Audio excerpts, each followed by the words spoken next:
Bien, on va reprendre aujourd'hui les leçons sur Lacan et on va s'intéresser aux signifiants. Et pour cela, on va reprendre de Saussure et voir comment Lacan reprend cette notion, comment il utilise cette notion en la modifiant. Et on va voir un peu les modifications. On va commencer par de Saussure sur le signifiant. Alors, de Saussure conçoit le langage comme un ensemble de signes.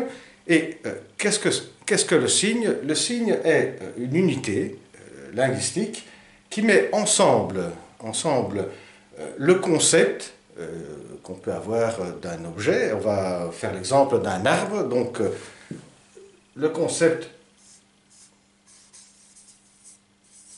d'arbre.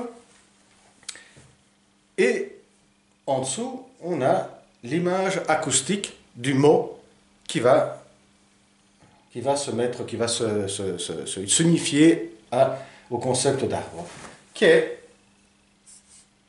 arbre. Bien. Donc, l'image ici de arbre, c'est le concept, c'est le signifié.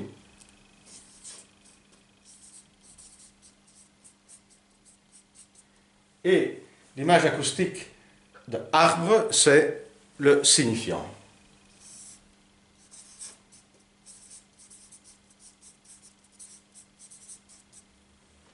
Et l'unité est le signe. Et le mettre ensemble, le signifié avec le signifiant, s'appelle signification. C'est l'opération de mettre ensemble ces deux aspects du signe. Et de Saussure met aussi des flèches comme ça pour dire que cette unité, qui, bien qu'elle soit arbitraire, elle est fixe. Voilà. Maintenant, on va passer du côté de Lacan et voir les modifications qu'il opère sur ce schéma et pourquoi il va faire cette modification. Alors, avant tout pour Lacan, le signifiant, il va le mettre en haut, un grand S, une barre, et en dessous, petit s qui est le signifié. Donc le signifiant en haut et le signifié en bas. Il va enlever ces flèches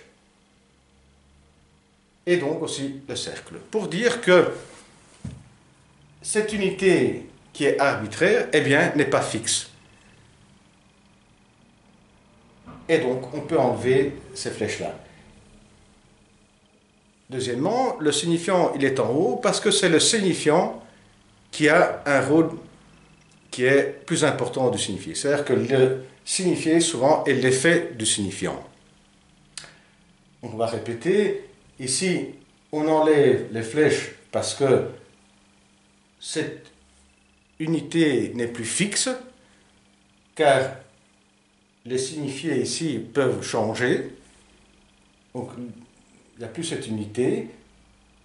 Et deuxièmement, on met le signifiant en haut parce que c'est celui-là qui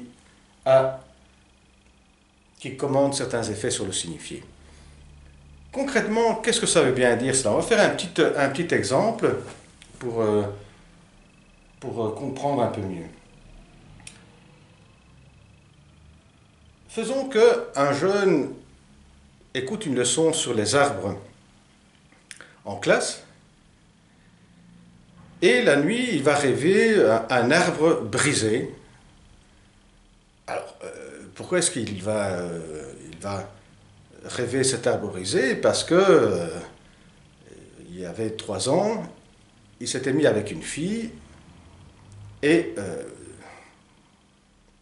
l'arbre près de chez lui, sur l'arbre près de chez lui, il avait fait le dessin d'un cœur de lui et cette fille. Et depuis quelques semaines, ils se sont séparés. Voilà que quand il entend le mot arbre, parce que la leçon est axée sur le mot arbre pendant la leçon en classe, eh bien cela va avoir un impact sur lui. C'est-à-dire que ça va produire certains signifiés, un certain signifié.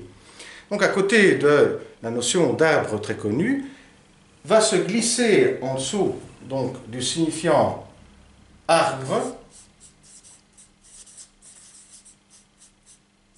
le signifié de, voilà, l'arbre sur lequel il avait fait le dessin d'un cœur et qui a été brisé parce qu'il y a eu la séparation. Ce qui veut dire que le signifiant aura ce pouvoir d'avoir un impact sur lui, de mettre en route certains signifiés. Et donc, en dessous, on peut dire en dessous de la barre du signifiant arbre, vont s'activer d'autres signifiés, vont se déposer un autre signifié que celui-là de la notion connue de arbre. Eh bien voilà, la prochaine vidéo. Au revoir.